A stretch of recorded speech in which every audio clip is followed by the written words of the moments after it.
বন্ধুরা দেখুন এখানে আমরা এটা কি বলেন আমার কমেন্টে বলে দেবেন।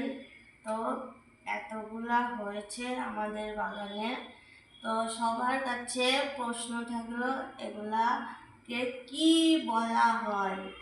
তো দেখুন এগুলা এই গরমের সময় হয়, হ্যাঁ বেশি বর্ষা জল যতদিন শীত ছিল ততদিন কিন্তু হয়নি, এই গরম পড়ের পর ধরা হ্যাঁ ধরা গরম পড়েই হয়েছে এটা।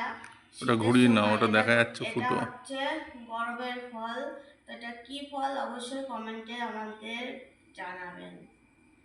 তো এই যে কিছু কাঁচা পাকা এদিকটা দেখো সব আছে, সব রকম আছে। তো এগুলা হচ্ছে যে কাঁচা, আর একটু বাড়তো, অনেকটাই বাড়তো, তুলে নিয়ে এসেছি কাঁচাগুলা। আর পাকাগুলাও এর বীজগুলা যা সুন্দর খেতে কি বলবো। তো অবশ্যই আপনারা কমেন্টে জানাবেন এগুলোকে কি বলা হয়।